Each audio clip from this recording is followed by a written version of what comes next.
सुप्रभात भारत, मैं हूँ श्रेया गिरी। सुप्रभात भारत, मैं हूँ वर्षा। हमारा दिन कैसे बीतेगा ये हमारी सुबह तय करती है। सुबह अगर अच्छी हो, खूबसूरत हो तो हमारा पूरा दिन बन जाता है।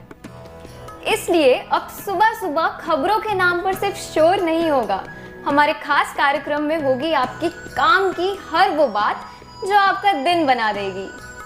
दिन का सुविचार होगा, योगा से लेकर संगीत की सुरलहरियां होंगी, फनकार दिखाएंगे अपना हुनर और आपके जन्मदिन की होगी बात।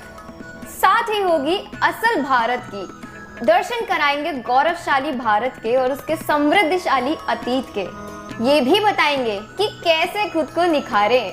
आखिर में वीके न्यूज पूछेगा सवाल और अगर आपका जवाब हुआ सही तो आपको मिलेगा एक सरप्राइज गिफ्ट। तो शुरू करते हैं आज का खास शो सुप्रभात भारत।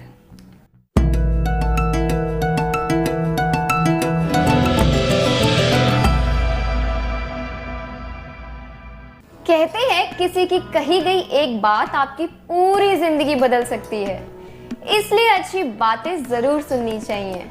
दिन की शुरुआत अच्छे विचारों से होनी चाहिए, इसलिए हमारे शो की शुरुआत भी होगी आज के सुविचार से। आज का सुविचार है, व्यक्ति को कभी भी मौके का इंतजार नहीं करना चाहिए, क्योंकि जो आज है वो ही सबसे बड़ा मौका है। इस सुविचार को मैं भी हमेशा याद रखूंगी।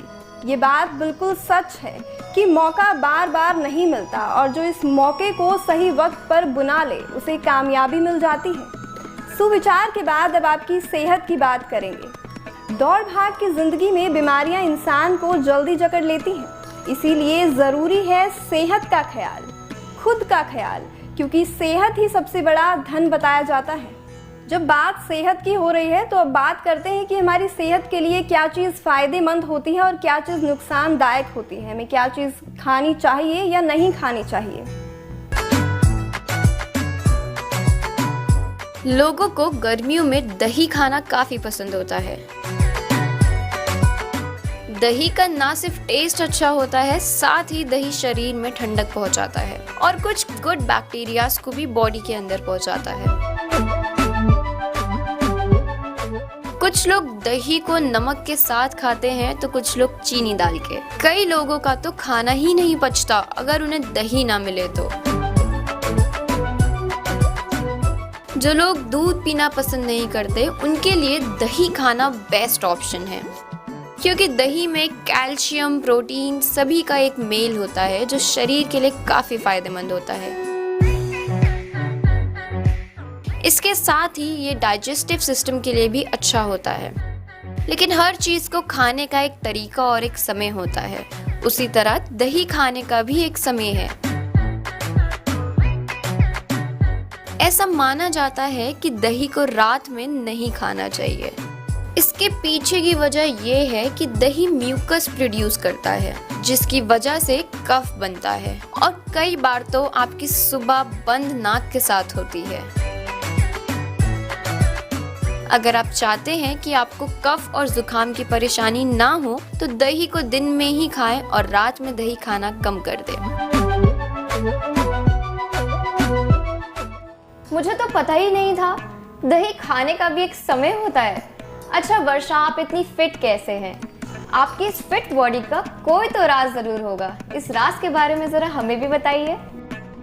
असल में सिर्फ सही खाना खाना बॉडी को फिट नहीं रखता, इसके साथ हमें योग भी करना ज़रूरी होता है। मैं तो रोज़ सुबह उठकर योगा करती हूँ, इससे मेरा मन भी शांत रहता है और मैं फिट भी रहती हूँ। अब आपने योगा की बात कर ही दी है तो बढ़ते हैं आगे, जहां हमारे साथ मौजूद योगा एक्सपर्ट आपको शरीर के दर्द से निजात दिलाने के लिए एक योगा के बारे में बताएंगी। नमस्कार, मैं हूँ शुभा सचान और आज मैं आपको बताऊंगी कि किस तरीके से सूक्ष्म आसन के जरिए आप अपने स्ट्रेस को दूर कर सकते हैं। तो आप हमारे साथ बने रहिए और देखिए। सबसे पहले हम एक्सरसाइज करेंगे भुजाओं की। भुजाओं के आसन में आपको अपने हाथों से बाजुओं को ऊपर उठाना है और फिर धीरे से नीचे लाना है। अगर आपके कंधों में दर्द होता है वर्क फ्रॉम होम के टाइम, तो आप इस तरीके के आसन करके अपने आप को रिलैक्स फील कर सकते हैं। ये क्रिया आप कम से कम 10 बार करें। और कोई भी आसन करते हैं तो हम एंटी क्लॉकवाइज और क्लॉकवाइज 2 तरीके से ही करते हैं। तो आप पहले बाहर की ओर फिर अंदर की। सूक्ष्मासन में एक आसन है जिससे आपकी गर्दन में बहुत कई बार दर्द होता है, तो आप आसानी से गर्दन को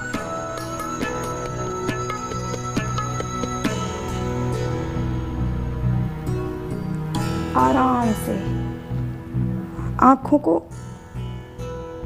खुला भी रख सकते हैं आप, क्योंकि कई बार होता है कि आप आंख बंद करके एक्सरसाइज करते हैं तो आपको ऐसा दिक्कत हो सकती है, आपको ऐसे लगेगा कि सर चक्कर आ रहा है। तो आप आराम से आंखों को खोल के भी ये क्रिया भी आप कम से कम 5 या 10 बार करें, आपको रिलैक्स फील होगा। आसन करने की स्थिति ये होती है, आप योग की मुद्रा में बैठें और इस तरीके से आसन करें और अपने आप को रिलैक्स फील करें। थैंक यू शुभा जी, हमारे दर्शकों को ये योग बताने के लिए। मैं कल सुबह अपने घर जाकर ये सभी योग ट्राई करने वाली हूँ और मेरा दर्शकों से भी निवेदन है कि आप ये सभी योग जो हमारी एक्सपर्ट ने बताए हैं ज़रूर ट्राई करें और इसके रिजल्ट्स के बारे में हमें कमेंट बॉक्स में ज़रूर बताएं। पता है वर्षा, मेरे दिमाग में कई से सवाल आते हैं कि ऐसा क्यों होता है और ऐसा ही क्यों होता है, या ये होना ज़रूरी है, जिनका जवाब मुझे आसानी से मिलता ही नहीं। श्रेया, इंसान के दिमाग में ख्याली पुलाव पकना लाजमी है, सवाल होने भी लाजमी है जी। अब ऐसे ही हर सवालों के जवाब हमारे सहयोगी अमन यादव आपको देंगे। नमस्कार, मैं अमन और आप देख रहे हैं वीके न्यूज। आखिर डॉक्टर्स ग्रीन या ब्लू कलर के कपड़े ही क्यों पहनते हैं? क्या आप कभी अस्पताल में गए हैं? अगर हाँ, तो आपने ध्यान दिया होगा कि यहाँ डॉक्टर्स ग्रीन या ब्लू कलर के कपड़े ही पहने हुए नजर आते हैं। ये कपड़े डॉक्टर अक्सर तब पहनते हैं जब किसी का ऑपरेशन करना होता है। लेकिन क्या कभी आपने सोचा है कि आखिर ऑपरेशन के समय डॉक्टर्स ग्रीन या ब्लू कलर के कपड़े क्यों पहनते हैं, लाल, पीले या किसी और रंग के क्यों नहीं? इसके पीछे भी एक खास वजह है। कहा जाता है कि पहले डॉक्टरों से लेकर हॉस्पिटल के सभी स्टाफ व्हाइट कपड़े पहनते थे, लेकिन साल 1914 में एक डॉक्टर ने इस ट्रेडिशनल ड्रेस को हरे रंग में बदल दिया।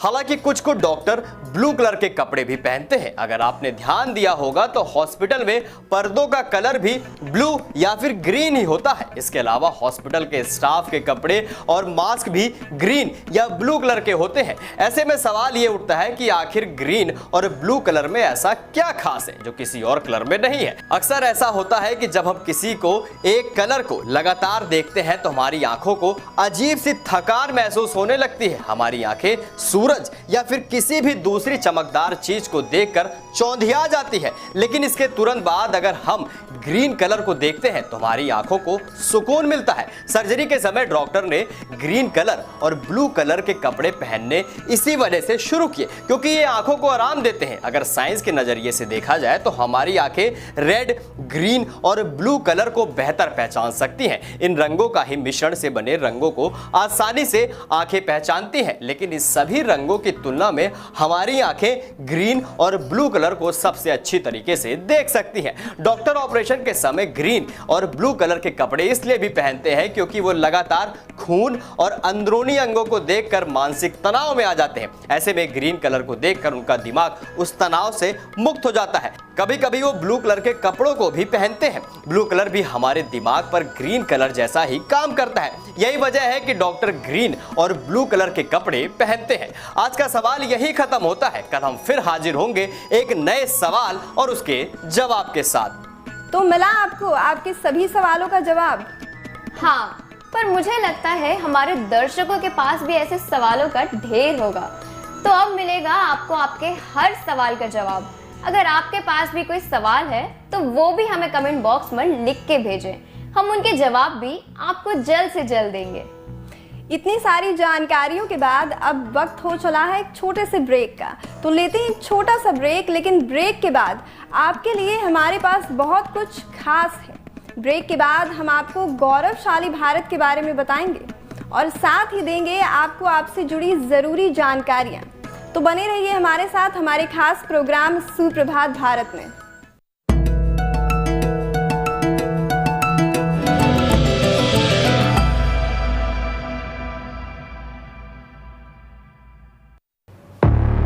मुद्दे की बात तर्क के साथ, बारीक पड़ताल, सुलगते सवाल, पक्ष विपक्ष, पत्रकारिता निष्पक्ष।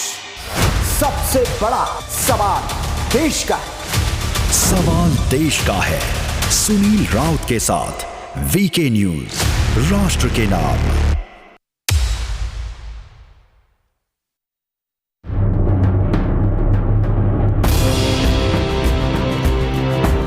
देश की हर छोटी बड़ी खबर सिर्फ कस्बा या शहर नहीं, खेत खलियान, गांव डगर, सियासत हो या आपराधिक समाज, होगी हर खासो आम की बात। पूछ कर सत्ता से सुलगते सवाल, पेश करेंगे पत्रकारिता की नई मिसाल। राष्ट्र की बात हेमंत केवलिया के साथ वीके न्यूज, राष्ट्र के नाम। समय बदलता है, मौसम बदलता है, रंग बदलता है, क्योंकि कुदरत की नियति है बदलाव। इसीलिए हम भी बदल गए हैं, अब नए रंग रूप में, पहले से ज्यादा धारदार। आपका अपना भारत का पहला digital 24/7 news channel VK news, राष्ट्र के नाम।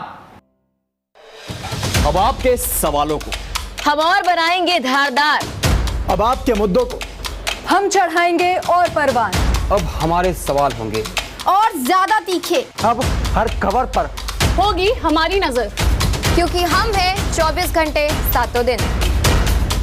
वीके न्यूज, राष्ट्र के नाम।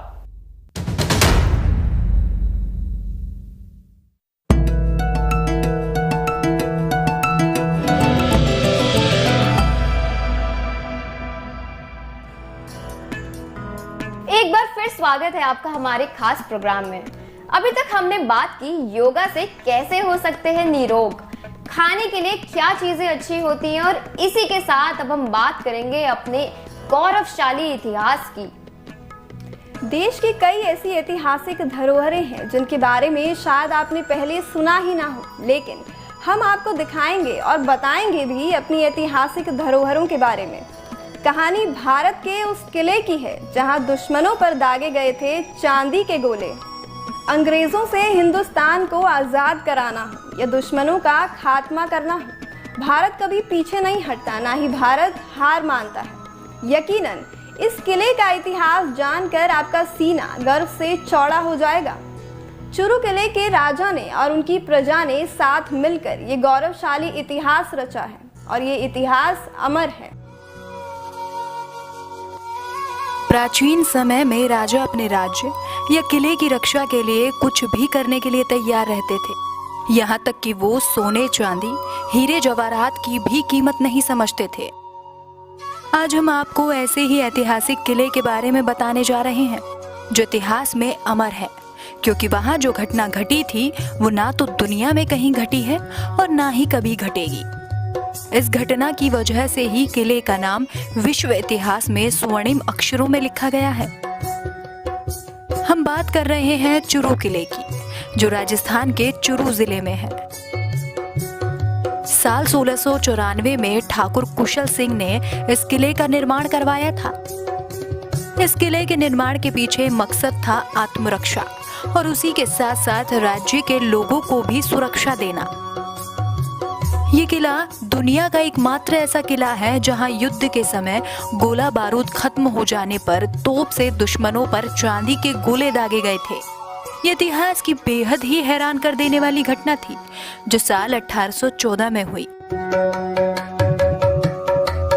उस समय इस किले पर ठाकुर कुशल सिंह के वंशज ठाकुर शिवजी सिंह का राज था। इतिहासकारों के मुताबिक ठाकुर शिवजी सिंह की सेना में 200 पैदल और 200 घुड़सवार सैनिक थे, लेकिन युद्ध के समय सेना की संख्या अचानक से बढ़ जाती थी। क्योंकि यहाँ रहने वाले लोग अपने राजा के लिए कुछ भी कर गुजरने को तैयार रहते थे और इसीलिए वो एक सैनिक की तरह दुश्मनों से लड़ते थे। सिर्फ यही नहीं, ठाकुर शिवजी सिंह की प्रजा अपने राजा और राज्य की रक्षा के लिए अपनी धन दौलत तक लुटा देते थे। साल 1814 में बीकानेर की रियासत के राजा सूरत सिंह ने अपनी सेना के साथ चुरू किले पर हमला बोल दिया। ठाकुर शिवजी सिंह ने भी अपनी सेना के साथ उनका डटकर मुकाबला किया, लेकिन कुछ ही दिनों में उनके गोला बारूद खत्म हो गए। गोला बारूद की कमी देख राजा परेशान हो गए, लेकिन उनकी प्रजा ने उनका पूरा साथ दिया और राज्य की रक्षा के लिए अपने सोने चांदी सब राजा पर न्यौछावर कर दिया। जिसके बाद ठाकुर शिवजी सिंह ने अपने सैनिकों को आदेश दिया कि दुश्मनों पर तोप से चांदी के गोले दागे जाएं। फिर लगातार दुश्मनों पर तोप से हमला किया गया। दुश्मन, सेना, राजा, प्रजा और सैनिकों का हौसला देखकर डगमगा गई।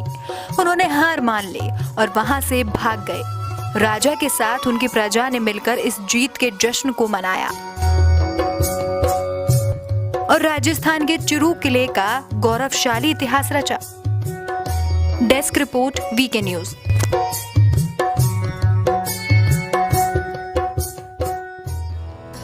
वर्षा में कई बार राजस्थान गई, लेकिन इस इतिहास के बारे में तो मुझे पता ही नहीं था। ये गौरवशाली इतिहास सुनकर तो मुझे एक बार फिर अपनी मिट्टी और उन लोगों के साहस पर गर्व महसूस हो रहा है, जिन्होंने आज तक हमारी विरासत को संजो कर रखा है। जी श्रेया, आपने बिल्कुल ठीक कहा, लेकिन गौरवशाली विरासत में केवल इतना ही नहीं है। उसमें सिर्फ किले या कहानियां ही नहीं है, बल्कि ऐसी और भी कई चीजें हैं जिन पर हमें गर्व महसूस हो सकता है, जैसे हमारा संगीत जो दिल को छू जाता है। मुझे लगता है वर्षा, आप संगीत की बात कर रही हैं, यानी कि शास्त्रीय संगीत, जिसकी मधुरता कान को भा जाए और जिसकी मिठास आप में घुल जाए। तो क्यों ना आज एक ऐसे ही प्रतिभाशाली जोड़ी से मिले जिन्होंने अपने संगीत से सबके जीवन में मिठास घोल दी है। हमारे साथ मध्य प्रदेश भोपाल से निखिल और अनुषा जुड़ चुके हैं। सबसे पहले मैं आपका स्वागत करना चाहूंगी हमारे इस खास प्रोग्राम में। आपको बता दें दर्शकों कि निखिल जो है वो म्यूजिकल बैकग्राउंड से संबंध रखते हैं। इनके पिताजी मध्य प्रदेश के जाने माने गायक थे। निखिल और अनुषा ये दोनों ही बेहतरीन सिंगर्स हैं, लिरिसिस्ट हैं, म्यूजिक कंपोजर्स हैं और म्यूजिशियंस भी। और ये जोड़ी सिर्फ संगीत तक ही साथ नहीं है, बल्कि इनका साथ संगीत से ही बना है और जिंदगी भर का हो गया है। निखिल और अनुषा, मुझे तो सबसे पहले ये जानना है आपसे कि जहाँ एक तरफ लोग इंजीनियर और डॉक्टर बनने के लिए तैयारी करते हैं, वहाँ आपको ऐसी क्या डायरेक्शंस मिली जिसकी वजह से आपने म्यूजिक को चुना? मैम, ये तो अब मन में आया ऐसा नहीं कह सकते। एक्चुअली मेरी बात करूँ तो मैं म्यूजिकली बैकग्राउंड से बिलोंग करता हूँ। हाँ जी। My father was a great musician, singer, Pandit Ramesh Bakre. Music मेरा वहीं से शुरू हुआ बचपन से, के बाद आगे करते गए। आशा का कहे तो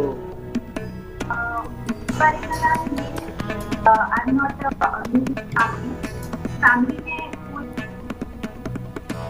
बचपन से छोटे, जब बहुत छोटी थी तब से ही बस मुझे गाने अट्रैक्ट करते थे और मैं गुनगुनाती थी साथ में, और बस गाते गाते गाते स्कूल में, कॉलेज में परफॉर्म किया और बस परफॉर्म करते करते पता नहीं कब शौक जो है वो पैशन में चेंज हो गया और बस ऐसा लगा कि अब उसको छोड़ नहीं सकते हैं। तो बस फिर मैंने अपनी जर्नी स्टार्ट की और अभी तक वो चल ही रही है और आगे भी चलेगी होपफुली। हमें बहुत खुशी हुई ये सुनकर कि आपने अपने पैशन को दबने नहीं दिया और इसे लेकर आप आगे बढ़ते चले गए। निखिल, अनुषा, आपका जो सफर रहा है 8-9 साल का, उसमें ऐसे क्या अनुभव रहे आपके जो आपको जिंदगी भर याद रहेंगे और जिन्होंने आपके इस म्यूजिक के सफर को और रोमांचक बना दिया हो? मैम, एक्सपीरियंस काफी अच्छा रहा, बड़ा रहा और कुछ सीखने वाला ही रहा है। ऑब्वियसली जब हमने शुरू किया था तब ये नहीं सोचा था कि जाना कहाँ है, कितने दूर है, क्या रास्ते हैं, किस तरीके से फाइंड आउट होगी चीज़ें। बट बस एक बार शुरू किया, एज अ सिंगर शुरू किया। उसके बाद शांतनु मेरे भाई के साथ, जो कि निखिल शांतनु, हम लोग काम करते ही है। हमने कंपोजिशन की दुनिया में कदम रखा और काफ़ी ट्रैक किए, जैसा कि आपको पता ही है, और जियो सावन और स्पॉटिफाई और दुनिया के सारे मतलब ऑडियो प्लेटफॉर्म पे सॉन्ग्स अवेलेबल हैं। मौका मिला करते गए, अनुभव काफ़ी अच्छा रहा। बस ये एक चीज़ सीखी है कि करते रहना है और अपॉर्चुनिटी अपने आप मिलेगी, और म्यूजिक में कुछ फिक्स नहीं है, एक्सपेरिमेंटल है, तो करते जाएंगे और अच्छा होते जाएगा।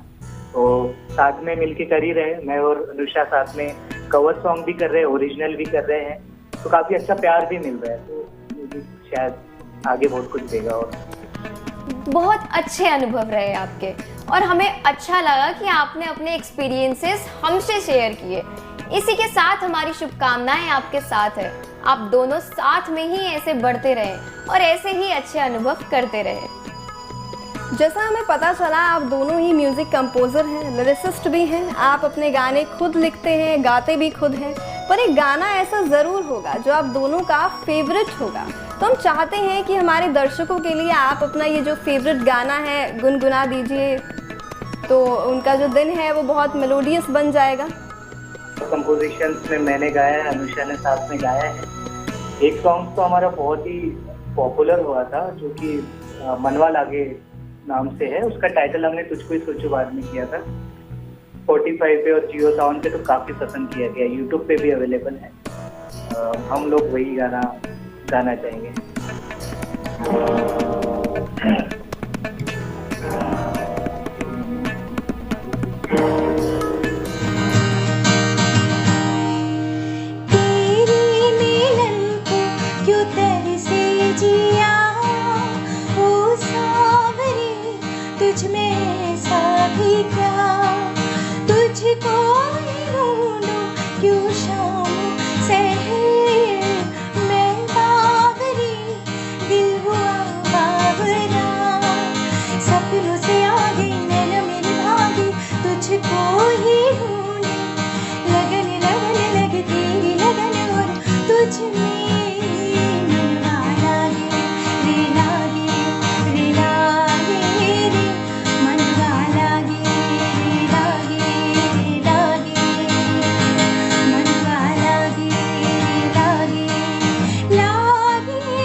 इस गाने ने तो मेरा दिन ही बना दिया। अब तो मेरा मन कर रहा है कि मैं इस गाने को बस ऑन रिपीट सुनती जाऊं। क्यों श्रेया? बिल्कुल। सबसे पहले तो मैं यही कहूंगी कि निखिल और अनुषा की आवाज में जादू है। वाकई इनके गानों ने मुझे झूमने पर मजबूर कर दिया। बहुत अच्छा गाया आप दोनों ने। यकीनन आपके गाने को सुनकर हमारे दर्शक भी सुबह की चाय के साथ गुनगुना रहे होंगे। आप दोनों का बहुत बहुत शुक्रिया हमारे साथ जुड़ने के लिए। हम आपको आपके आगे के सफ़र के लिए शुभकामनाएं देते हैं। और अब ये जानकारी खास हमारे दर्शकों के लिए है। कई बार ऐसा होता है कि टैलेंट होते हुए भी आप उस टैलेंट को दिखा नहीं पाते। तो अगर आपके अंदर भी कोई कलाकार छुपा है जिससे आप दुनिया के सामने लाना चाहते हैं, तो हो सकता है कि आज निखिल अनुषा थे, कल आप हो। नीचे दिए गए ईमेल आईडी पर आप अपने टैलेंट की वीडियो बनाकर हमें भेजें। क्या बात है श्रेया, अब हुनर का मंच बनेगा वीके न्यूज़। अब तो मुझे उम्मीद है कि हमारे ईमेल्स टैलेंट की वीडियो से भर जाएंगे। नीचे दिए गए ईमेल पर आप अपने टैलेंट की वीडियोस जल्द से जल्द बनाकर हमें बहुत जल्दी सेंड करें। अब हम आपको बताएंगे कि कैसे कामयाबी जो है वो उम्र की मोहताज नहीं होती। हाँ बिल्कुल वर्षा, प्रतिभा से आप दुनिया को जीत सकते हैं। इसी के साथ अगर आप पॉजिटिव सोचते हैं तब भी आप दुनिया को दिखा सकते हैं मेहनत से हर काम हो सकता है, मुश्किल पार की जा सकती है। जिंदगी हार के बैठने का नाम नहीं है, जिंदगी खुलकर जीने का नाम है। जी बिल्कुल, 24 साल के इस व्यक्ति ने 9 साल में 71,000 करोड़ की कंपनी खड़ी कर दी और दुनिया को उदाहरण दिया कि डिग्री ज़रूरी नहीं, मेहनत ज़रूरी है। हम बात कर रहे हैं 17 साल की उम्र में इंजीनियरिंग छोड़ने वाले रितेश अग्रवाल की, जो ओयो होटल चेन्स के मालिक हैं। क्या है उनकी कहानी, आइए नज़र डालते हैं। अगर हौसले बुलंद हो तो दुनिया की कोई ताकत कामयाब होने से नहीं रोक सकती। कुछ ऐसा ही काम 17 साल की उम्र में इंजीनियरिंग छोड़कर रितेश अग्रवाल ने कंपनी शुरू करके किया। बिना किसी की मदद के शुरू किए कारोबार को 71,000 करोड़ रुपए से ज्यादा की ऊंचाई पर पहुंचा दिया है। वहीं हुरून रिच लिस्ट 2020 में अब ओयो के फाउंडर और 24 साल के सबसे युवा भारतीय रितेश अग्रवाल को भी जगह मिली। रितेश के ओयो रूम्स देश के कामयाब इंटरनेट कंपनियों की लिस्ट में फ्लिपकार्ट $20 अरब और पेटीएम $10 अरब के बाद तीसरी कंपनी बन गई है। ये देश की सबसे बड़ी होटल चेन भी है। रितेश को घूमने का काफी शौक था। साल 2009 में उन्हें देहरादून और मसूरी जाने का मौका मिला। यहाँ उन्हें महसूस हुआ कि कई ऐसी खूबसूरत जगहें हैं जिनके बारे में कम ही लोग जानते हैं। ऐसे ही अनुभवों ने रितेश को प्रेरित किया और उन्होंने एक ऑनलाइन सोशल कम्युनिटी बनाने के बारे में सोचा, जहां एक ही प्लेटफॉर्म पर प्रॉपर्टी के मालिकों और सर्विस प्रोवाइडर्स की सहायता से ट्रैवलर्स को बेड एंड ब्रेकफास्ट के साथ रहने की सस्ती सुविधा करवाई जा सके। साल 2011 में रितेश ने ओरोविल की शुरुआत की। रितेश के आइडिया से प्रभावित होकर गुड़गांव के मनीष सिन्हा ने ओरावेल में निवेश किया और को-फाउंडर बन गए। फिर 2012 में ओरावेल को आर्थिक मजबूती मिली जब देश के पहले एंजल आधारित startup accelerator venture nursery angel से बुनियादी पूंजी प्राप्त हुई। हालांकि वेंचर को खड़ा करने में रितेश को अनेक समस्याओं का सामना करना पड़ा, जिनमें प्रमुख थी फंडिंग, मार्केटिंग और प्रॉपर्टी के मालिकों और निवेशकों तक पहुंचना। जब रितेश अग्रवाल ने oravel.com की शुरुआत की तब वो सिर्फ 17 साल के थे। इस वेंचर की शुरुआत के पीछे रितेश का मकसद देश भर के ट्रैवलर्स को किफायती दरों पर रहने की सुविधा मुहैया करवाना था। ओरावेल एक ऐसा मार्केट प्लेस है जहां अपार्टमेंट्स और रूम्स की 3500 से भी ज्यादा लिस्टिंग में से आप अपने लिए आरामदायक और अफोर्डेबल रूम्स तलाश सकते हैं और बुक कर सकते हैं। ये कंपनी ओयो इन्स का संचालन भी करती है, जहां कम कीमत के होटल्स की एक चेन उपलब्ध है। रितेश अग्रवाल का जन्म ओडिशा के दक्षिण में स्थित एक छोटे से शहर विषमकटक में हुआ, जो नक्सली गतिविधियों के लिए जाना जाता है। रितेश कॉलेज ड्रॉप आउट हैं, लेकिन यही कमजोरी उनकी ताकत बन गई है। शुरुआती स्कूली शिक्षा रायगढ़ के सेक्रेड हार्ट स्कूल से की है। मिजाज से घुमक्कर रितेश छोटी उम्र से ही बिल गेट्स, स्टीव जॉब्स और मार्क जकरबर्ग से बहुत प्रेरित रहे हैं और वेदांता के अनिल अग्रवाल को अपना आदर्श मानते हैं। अग्रवाल IIM, IIT, HBS और आईवी लिंक से पढ़े लोगों की टीम का नेतृत्व करने वाले एकमात्र ड्रॉप आउट हैं। वो कहते हैं भारत में ड्रॉप आउट का मजाक बनाया जाता है, इसे स्मार्ट और समझदार नहीं समझा जाता है। रितेश ने एक बार इंटरव्यू में कहा था कि उन्हें उम्मीद है कि अगले साल में देश में कुछ और ड्रॉप आउट नाम कमाएंगे। मेहनत से क्या कुछ नहीं हो सकता, अपने हुनर का पूरा इस्तेमाल करना चाहिए और कामयाबी अपने पास होगी। चलो एक बार फिर दर्शकों को नॉलेज का डोज देते हैं। कुछ जानकारियां जो आप तक नहीं पहुंच पाती लेकिन आपके लिए बेहद जरूरी होती हैं। दौड़ भाग की जिंदगी में हर चीज पर नजर बनाए रखना थोड़ा मुश्किल होता है, लेकिन हम अपने खास शो में आपके काम से जुड़ी हर जरूरी चीज आपको बताएंगे, जो आपके लिए जरूरी भी है और खास भी।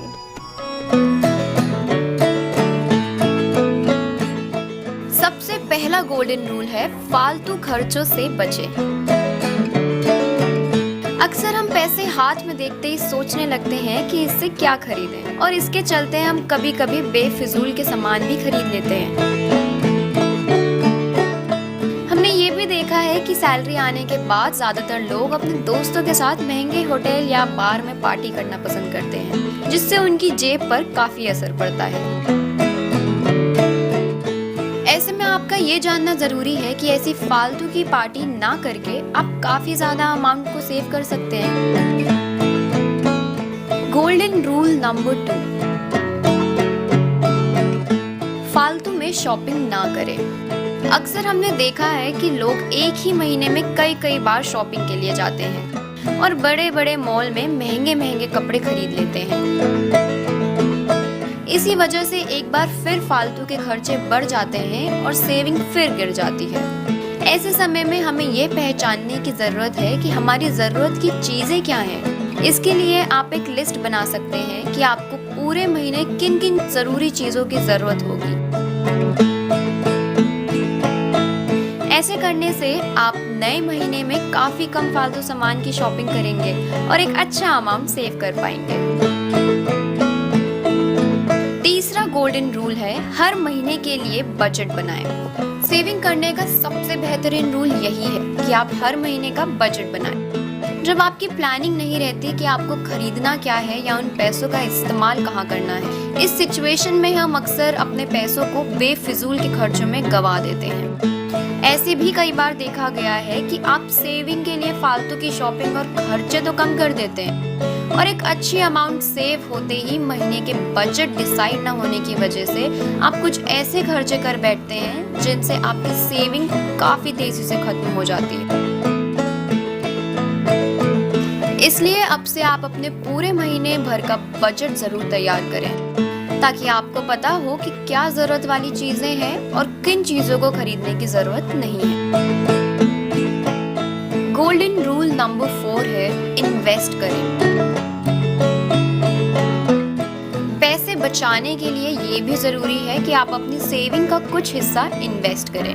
इन्वेस्ट करने के लिए आप अपने बैंक में फिक्स डिपॉजिट करा सकते हैं, कोई आरडी खुलवा सकते हैं, स्टॉक मार्केट या फिर म्यूचुअल फंड्स में भी इन्वेस्ट करके अच्छी खासी अमाउंट पा सकते हैं।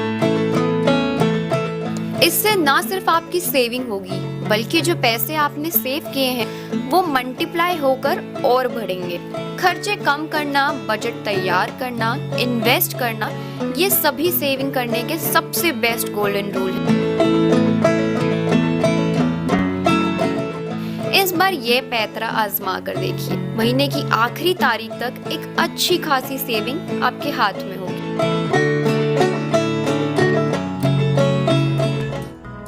तो देखा आपने कैसे आप अपनी सेविंग्स को अपने हाथों में सुरक्षित रख सकते हैं और बाद में सही समय आने पर उसका इस्तेमाल। हमने आपको जो गोल्डन रूल बताए हैं उन्हें जरूर फॉलो करें। क्यों श्रेया, सही कहा? बिल्कुल, इन 3 तरीकों से तो अब मेरे पास अच्छी खासी अमाउंट जमा हो जाएगी। तो देखा आपने, अपने एक शो में हमने आपको कितनी सारी जानकारियां दी, और अब बारी आज के सवाल की। क्यों श्रेया, पूछा जाए सवाल? हाँ बिल्कुल, हमारे दर्शक भी सवाल का बेसब्री से इंतजार कर रहे होंगे। तो आज वीके न्यूज के दर्शकों के लिए सवाल है रामायण से जुड़ा हुआ। जब हनुमान जी अशोक वाटिका में माता सीता से मुलाकात के लिए गए, तब श्री राम ने उन्हें सीता जी के लिए भेंट में क्या दिया था?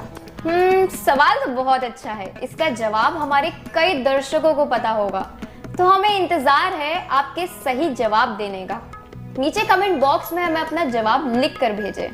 सही जवाब देने वाले को हमारी तरफ से दिया जाएगा एक गिफ्ट। गिफ्ट में क्या है ये तो हम आपको अभी नहीं बता सकते, लेकिन ये गिफ्ट आपको भी बहुत पसंद आने वाला है। फिलहाल हमारे खास प्रोग्राम में इतना ही, लेकिन कल भी कुछ खास होगा आपके लिए, तो देखना ना भूलें सुप्रभात भारत। हमें दीजिए इजाजत। नमस्कार।